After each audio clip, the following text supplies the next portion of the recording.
Risala-e-Sahibiyan, Princess Jahanara's sketch of Mullah Shah.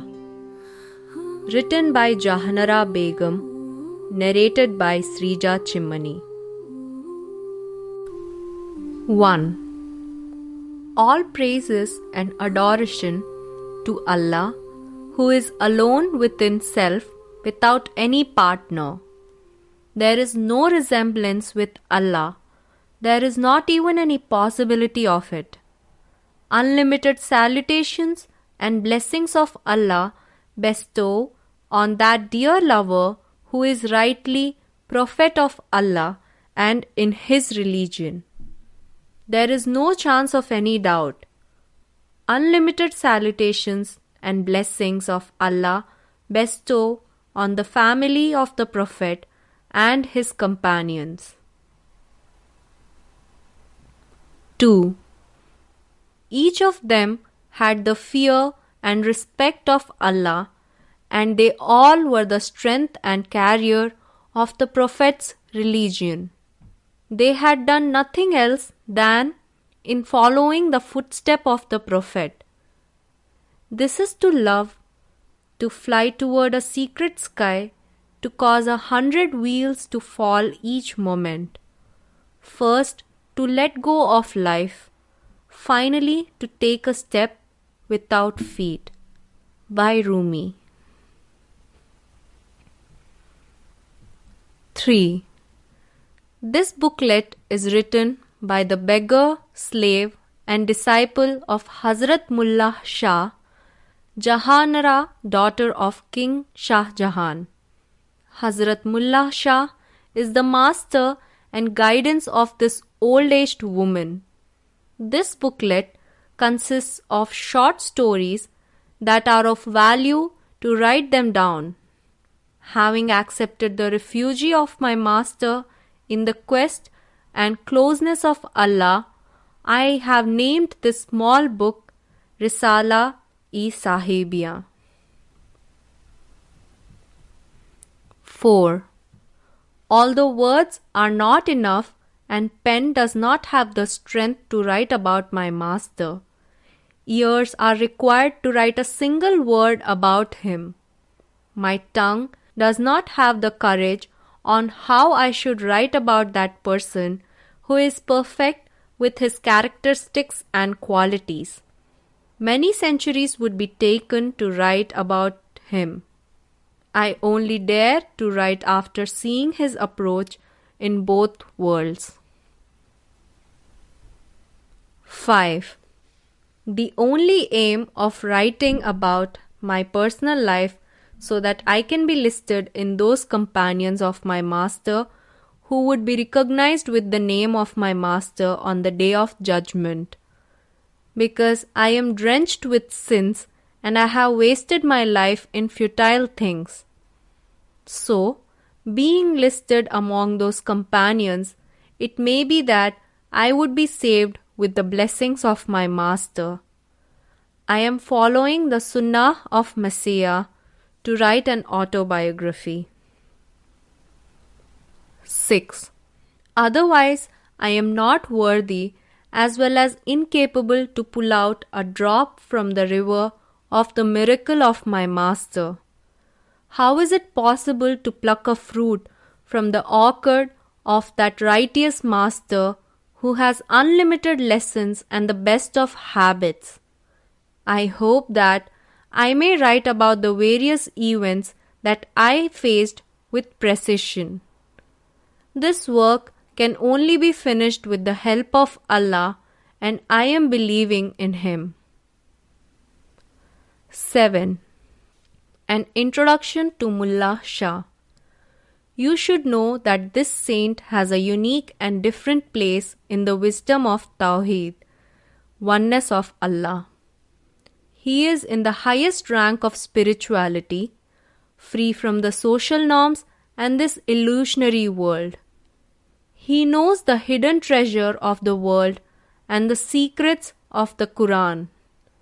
He is the sea of Shariat, Islamic law, and Tariqa, observance or the spiritual way and how it is pursued. 8.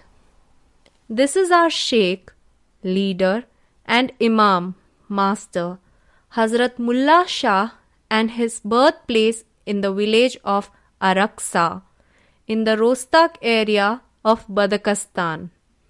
His father's name is Mullana Abidi, son of the Mullana Sultan Ali, son of Hazrat Qazi Fatih.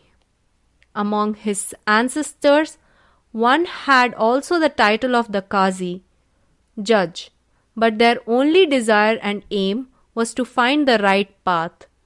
They accepted all as the will of Allah. 9. They always accepted whatever troubles arose as their own, which had been sent by Allah. Having known this truth, they were keeping in the remembrance of Allah. They were free from the comfort of the mortal world. They considered the pain and pleasure as a lover with which to spend the rest of their life in a better way. My master's mother was Hazrat Bibi Khatun. She was known as the Rabia and Khadija at that time. 10. She was very pious and reached the highest point of the Marfa, divine union. She died after reaching a long age. My master has 2 brothers and 1 sister, who is 1 year younger than the master, and she is still alive. Everyone is peacefully in their own city. The name of the brothers is Baig Muhammad and Mullah Sultan Ali. They have come to India with an intention to serve the master. 11. Having received unlimited wisdom and knowledge, they have started to do meditation. After taking their full part of knowledge, they have returned on the order of the master. Master have also taught his sister about the divine knowledge, and she is truly and rightly a disciple of the master who can speak intimately of the divine. She is also a source of that divine knowledge of master and how he has blessed his followers. 12. Mullah Shah's devout followers have reached the pinnacle of divine knowledge. A lot of people of this country have helped to compile a book on the master's inspired knowledge, wisdom, spirituality, mysticism, tawheed, oneness, tariqa, observance, reality, and ways of the marfa, how to unite with the divine. It helps a lot of people to reach the divine. 13. Master has also written wonderful ghazals and qasidas in his Fasih Balaig book. His every verse is full of light and wisdom. The first line of every verse leads to the path, Baitul Mamur, 7th heaven. This old woman considers herself with devotion and honesty to be a disciple of Hazrat Mullah Shah, to the highest rank among his devotees, and my master has also bestowed on me this privileged status. 14. Master's book is with me day and night and always in my sight, and it is on my tongue as well. Its verses are quenching like water, reality-based and with the divine impact of sacred union. After reading, it enhances my knowledge and provides me with other advantages. I believe that at that time no one has explained the Tawheed, the oneness of Allah, as my Shah Sahib did, and no one has the ability to replicate the same. 15. more about my master.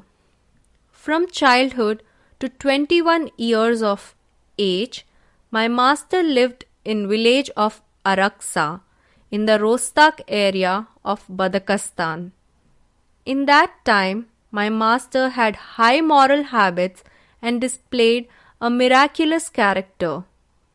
Citizens of that area also gained knowledge as devotees from the Hazrat Pir Dastagir and my own master. After that, they moved to Bak in order to print some written books which could provide key details. 16. The detachment of the master from that area led to pain and misery for those citizens in his area. My master could not stay in Bak and he moved to India as a sign from heaven. First, he lighted up the area of Kashmir with his blessings. He was 25 years old at that time. He studied there as a student for 3 years. After that, the spiritual pull and power of the divine started to the ascendant. 17. Till now, he had paid no allegiance to any master, so that he was earnest in finding a master to guide him in the mystic path. He moved to Lahore, and at that time, Lahore was known for the Sufi sage Hazrat Mian Mir. My master visited his place after knowing about him. Having seen the curiosity of my master, Mian Mir did not talk to him and even did not allow him, my master, to sit with him.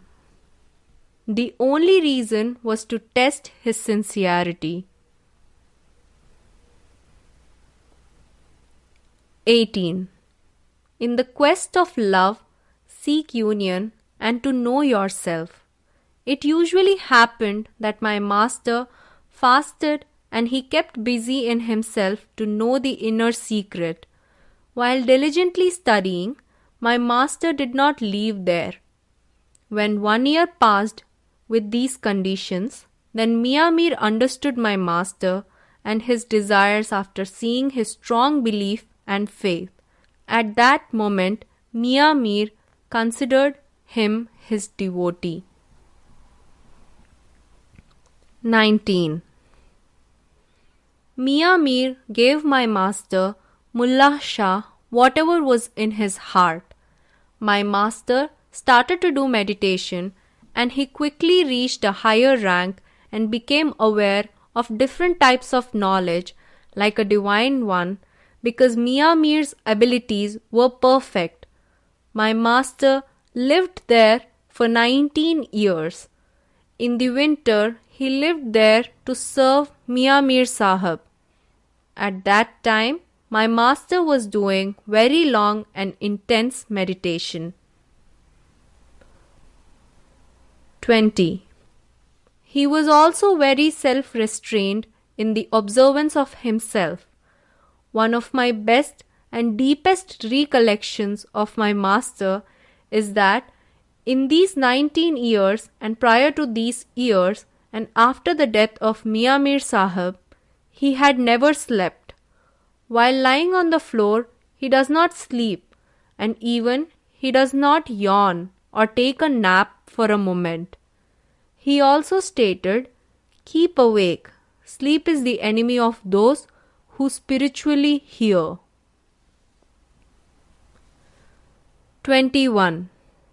My master has left every comfort of this mortal world after purifying his heart with the love of the divine. Due to the impact of meditation and the perfection in Tawheed, oneness of Allah, he has come closer to Allah to that extent which cannot be seized. He has reached the state of Malakut, state of Jabarut, and state of Lahut. Every curtain has been unveiled and he has reached the aim of Marfa, divine union. 22. He often states that the opening of the gate of Allah was not possible without guidance from the Master who was blessed by Allah. How can I praise the existence of my Master? Whatever I can write or can utter with my tongue is not sufficient to describe my blessed and perfect Master. It should be noted that he does not order his companions and relatives to do meditation with the same assiduousness as himself. 23. My Master sometimes enjoins the night for meditation, and he says that we have to do meditation for the sake of our relatives. Having reached the highest state of Tawheed and meditation, Master is the illuminating leader of those people who are search of divine union. The purpose of his poems is to guide us about the Tawheed and higher states to reach the divine. Most of his conversation is about the Marfa. 24.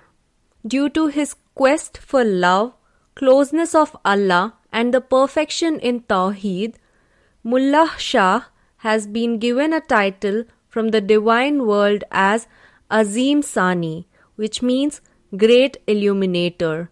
2 lines of his verse justify it. If the existence and character of any person manifest on his face, then the house of knowledge in his heart would be inhabited, and Bayazid is the beggar of this. His dignity is very high. Congratulations. 25. Whenever a human is attached to his body, till then he is not human.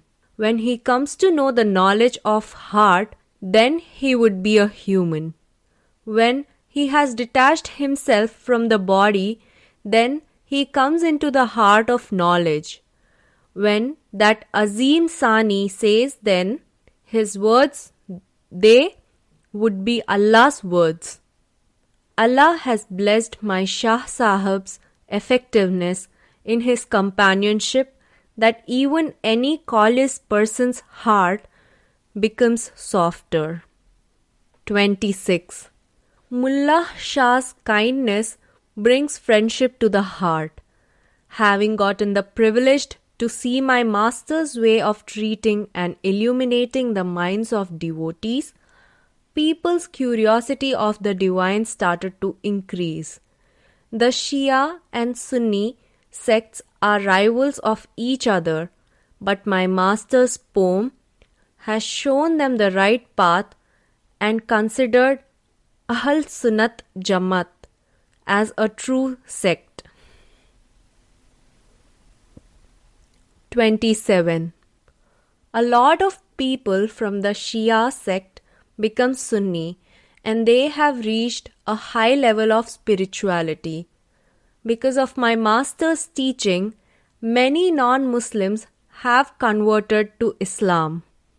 Allah has bestowed my Master with that soul, that whenever a companion comes for the first time to get the Zikr-e-Ilahi, which means remembering Allah from the inner heart with words and sound, he reaches a supreme exalted level.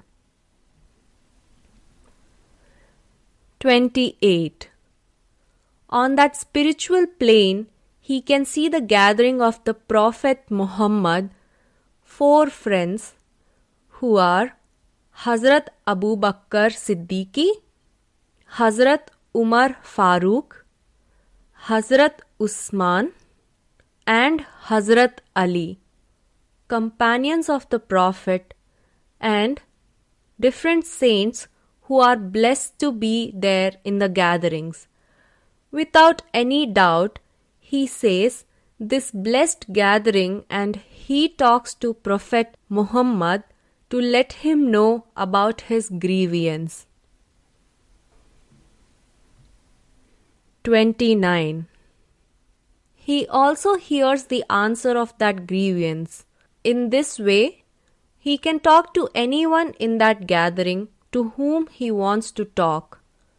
Most of the disciples on the first occasion already unveil the state of malakut, and they have reached the state of alim-e-balaka, meaning supernal, the gathering of angels and Prophet Muhammad.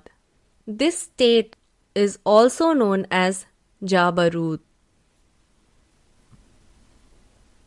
30. But it is a different perception to understanding the existence of Allah for his lover. So, in that sense, the lover thinks that in this world there are two existences. One is of he and the other is Allah. This concept is also known as Wahdat al-Wujud. Allah is all. He and his creatures are not the same, but share an unfathomable intimacy. This is similar to a certain non-dualist concept of the Buddha. 31. They observe everything which exists there. After entering in silsila, which is a chain of religious order or spiritual genealogy, where one Sufi master transfers his khilafat to his spiritual descendant. This chain starts from the devotee to his master, and goes on to reach Prophet Muhammad. Few become indulged with the ecstasy of the oneness of Allah to such an extent that they do not care about other things. 32. Slowly and gradually, this intensity and state of affairs decrease. In the quest of Allah, Allah has given the strength to my master that he is always used to say that I have found Allah. He loudly states that if any person has the devotion and desire to meet Allah, he can help him to reach it there. Two of them are written here as a sacrament. 33. A person who has lied, he has committed sin. I am telling the truth. Allah is going to be witnessed on him. Although Mullah Shah has found the way of Allah, therefore doors are also opened for the pious companion of Mullah Shah. 34. I have struggled for 20 years to get access to his Allah's manifestly sweet scent. Then I come to know that we are in the search of our own true selves. This feeling led me to know that I was that being himself, which means Allah. 35. I was seeking the beautiful and enraptured lover so that I could be beyond ecstasy with his red lips. Suddenly, I peered in myself and I found him to devolve in my very chest. 36. Tawheed makes me the knower of the secrets, and you have made me sit on the high level of respect and honor. You have bestowed the character of being rich without having enough. Be happy that you have made thee independent without any want. 37.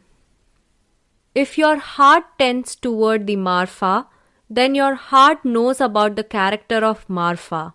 Oh, hungry man, what are you going to eat on the tablecloth of beggars? Sweet and delicious bite is in front of the Shah. 38. If a person truly desires for the Daulat-e-Sarmadi, finally he will find out a way. What is meant by Daulat-e-Sarmadi? It is eternal fortune, which is Marfa Illahi. That means divine union with Allah. This wealth, Daulat, is in the house of Mullah Shah.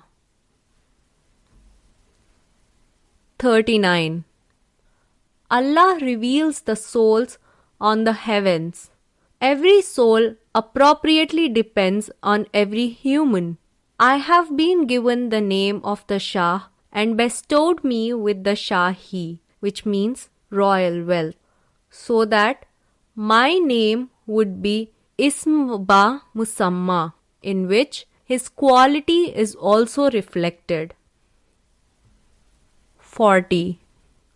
I am not interested in the world and its illusion. I am pious without anything, and I do not keep anything. I speak the truth and do not lie. O my relatives and companion, I keep the things that carry me to the right path. 41. O one who has done the elemental tranquility and blessings, sending down the zikr and hard work. O Shah, you see the sky, earth, Jannat, which means heaven, and hell with a glimpse of an eye. O Shah, there is no doubt in it that you are among the knowledgeable people. In the ground of Tawheed, you are brave. Today, your friends are bravest among the braver people. This is a fact that you are the king of men. 42.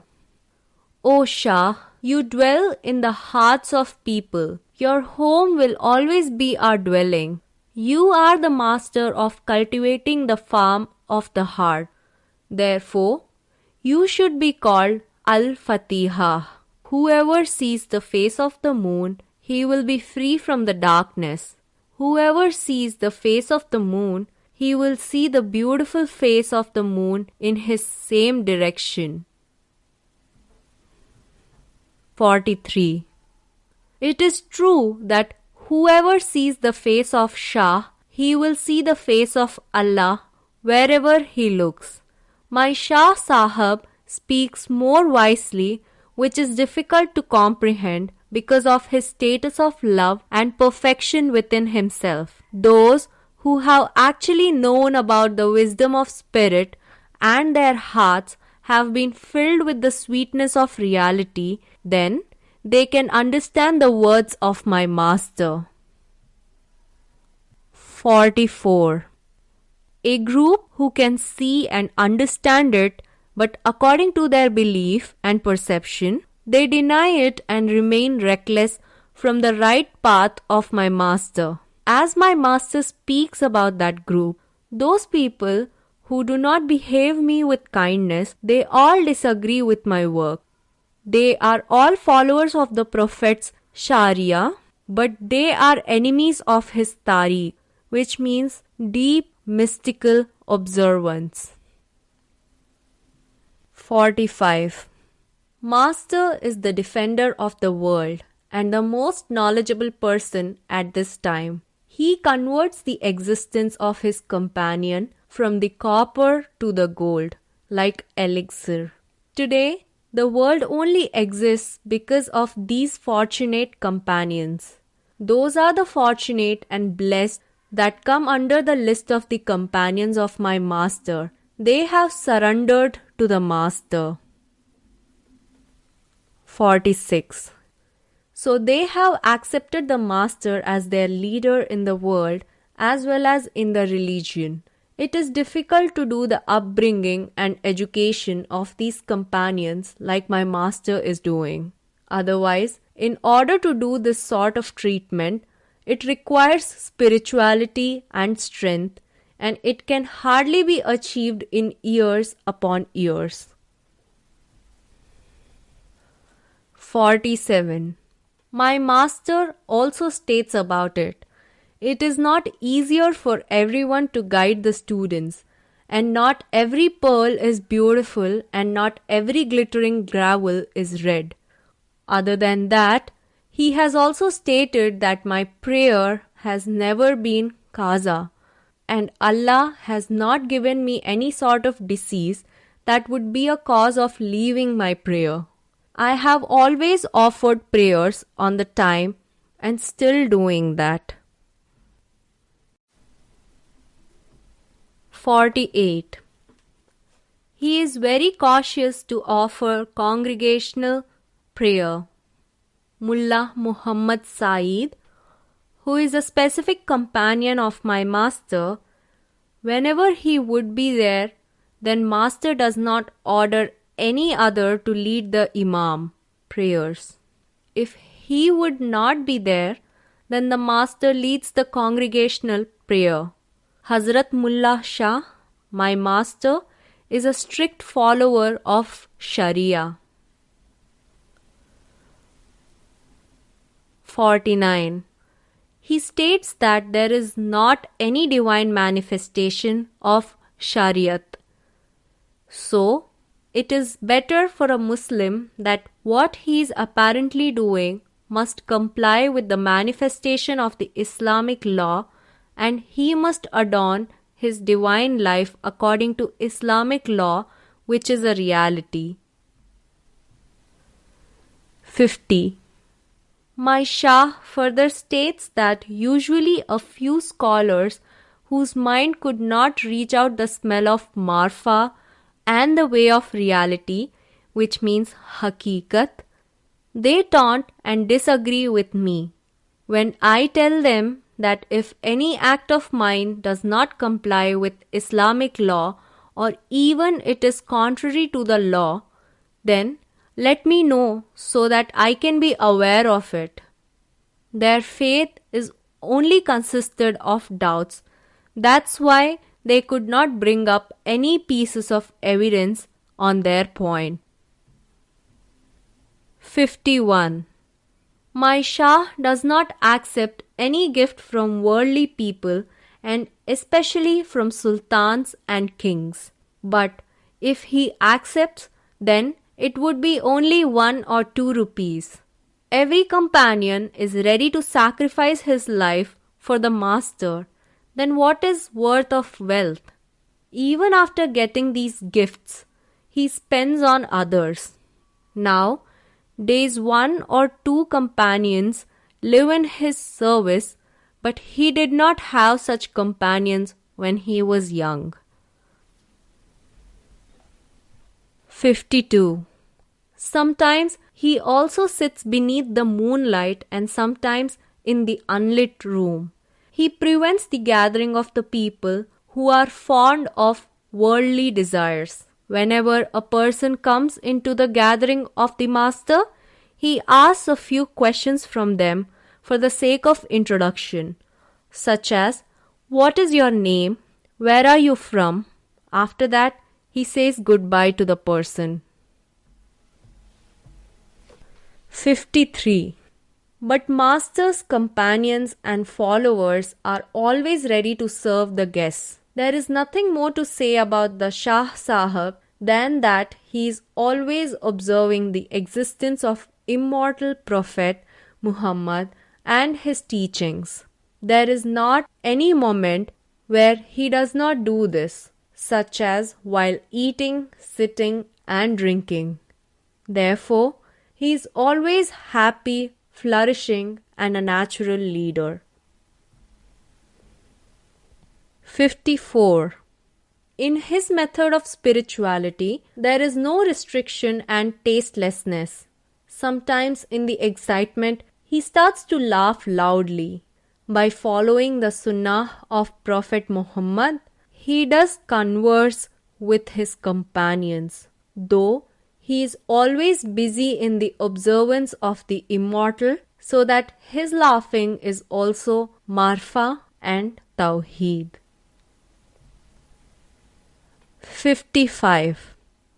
This is what the Master said, that Allah is within himself, and this is the concept of Wahdat al-Wujud. It means that Allah and his creation are the same. This is also the last state of spirituality, which is the state of Lahut. Allah also states in Surah Baqarah that wherever you see there will be a face of Allah. Chapter 2, verse 115. As Maulana Rumi stated that Allah is a reflection of us.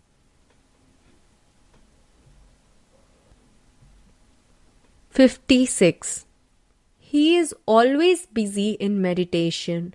Tiredness and laziness are more obvious on such a person, but his face and illuminating forehead do not show that.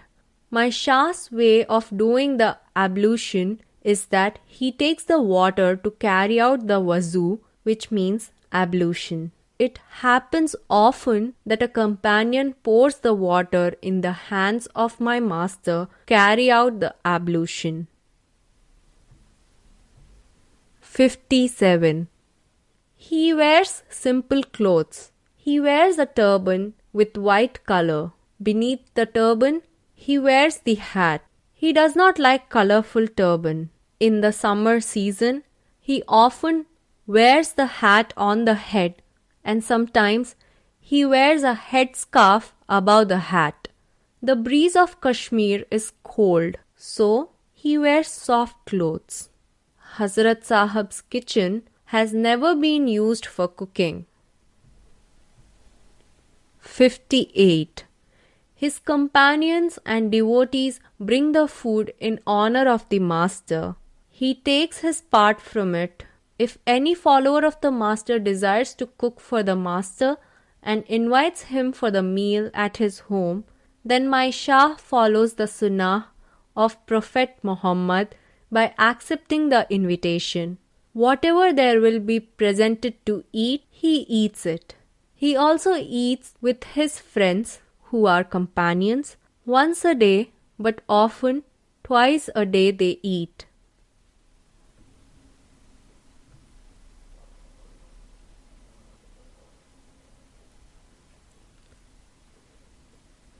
59. If there would not be available anything to eat, then he can survive 3 days without eating and drinking. Master often goes to visit the jungle and rivers. River Jhelum of Kashmir is surrounded by beautiful greenery and a fresh breeze. Therefore, it keeps the coolness and enjoyment to be there. In order to see the creation of Allah and for the purpose of excursion, he also goes to the outskirts of the city. 60. After spending a few days there, then he returns back to his city. Sometimes he does horse riding. However, he travels without any means of transport. In this city, most of the people travel through boats. That's why my master also travels on the boat. There are so many miracles of my master with their ways to achieve it. If anyone wants to write it, then a book would be compiled. 61. However, my master does not like that these things should be written, and he also refrains us to write about them. For him, a tiny miracle is that whatever is in the heart of the questioner, he, the master, becomes aware of it with an instant sight. The end. 62. If alchemy can change dust into gold, thou art a marvel. But asceticism is an alchemy that changes dust into God. If a man dives into the ocean of deity, what does he become? As a drop which falls from the clouds into the sea. By Mullah Shah. 63, 64, 65 and 66.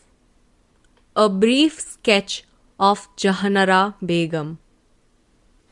She is perhaps the most remarkable woman of the Mughal dynasty. Jahanara Begum, from 1614 to 1681.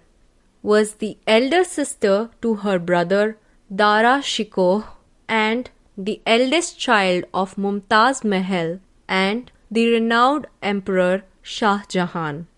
Jahanara was deeply devoted to her father and to her brother Dara, with whom she shared a deep spiritual bond. Following Dara's lead, she became a follower of the Sufi mystic Mullah Shah, who was himself a disciple of the famed sage Mian Mir. Jahanara was considered to be Mullah Shah's most advanced disciple and would have been his successor if women were allowed to occupy such an exalted position. Jahanara was also extraordinarily gifted and was responsible for sponsoring the building of the Jami Masjid mosque and designed the iconic Chandni Chowk Bazaar. In addition, she was highly educated and wrote an exquisite history of the Chishti Sufi order in Persian. She was extremely generous and spent enormous sums helping the poor and the needy. Her life, however, was filled with tragedies that she valiantly endured, including being almost burnt alive when her dress accidentally caught on fire. Fortunately, she survived after a long recovery and having endured burns on her body and suffering excruciating pain. Jahanara was very loyal to her father and stayed with him for years during his exile in the Agra fort. After one of his sons and a future successor, Aurangzeb, had him arrested and imprisoned. Jahanara was a great advocate of Sufi spiritual practices and was taught by Mullah Shah how to meditate by breath restraint, focusing on the inner heart, repeating the sacred names of Allah and listening to the inner sound current. Near the end of her life, she designed her own burial tomb, which was remarkable for its simple beauty and elegance. It is composed of white marble and is located in New Delhi. There is a beautiful inscription in Persian that adorns the outside of her tomb inside the Hazrat Nisamuddin Dargah complex, which reveals the essence of her spirit. Allah is the living, the sustaining. Let no one cover my grave except with greenery, for this very grass suffices as a tomb covered for the poor. The mortal simplistic Princess Jahanara, disciple of the Khwaja Moinuddin Chishti, daughter of Shah Jahan, the Conqueror, may Allah illuminate his proof. This has been Risala-e-Sahibiyan, Princess Jahanara's sketch of Mullah Shah, written by Jahanara Begum, narrated by Srija Chimmani.